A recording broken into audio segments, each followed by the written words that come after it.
Guys, today we're going to be looking at a property that is $280,000 in Acacia, which is in Playa Paraíso.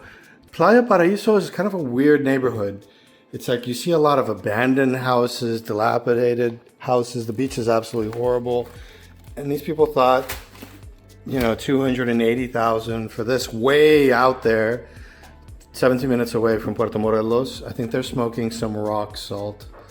I think this is, this should be below 200,000 for sure. But let's take a look at it. Anyway, you could get, for 280, you could get something in the middle of Playa del Carmen or in the middle of, maybe not Puerto Morelos, but because really Puerto Morelos only has 4 streets that are kind of beachfront. So they have very limited space. So things are kind of expensive for that reason because, but you could definitely get something in Playa del Carmen for 280 right in the center of downtown. Over here, you'd be 20 minutes away from anything.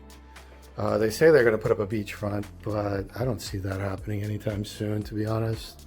I hate to badmouth properties, but got to keep it real. It's this for 280 is just definitely a no-go.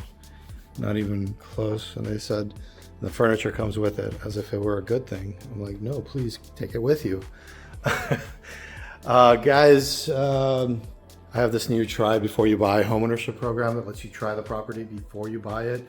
If you love it, I introduce you to other owners in the same development so you can get all honest answers. Other owners are the only people that are going to be honest with you guys. So always talk to neighbors first before purchasing, and always work with a licensed real estate agent like me, because we're the only ones that kind of know the whole market, can show you everything across all agencies. It's our job to make sure that you know the truth and that you don't buy something that you shouldn't be buying. And this is probably one of them. And there's lots of this going on, guys. So don't be fooled. Get yourself a buyer's rep. It doesn't cost you anything.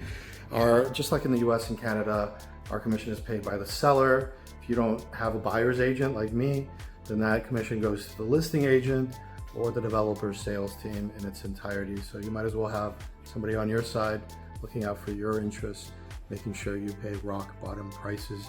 Guys, thanks for watching, and let's be neighbors soon.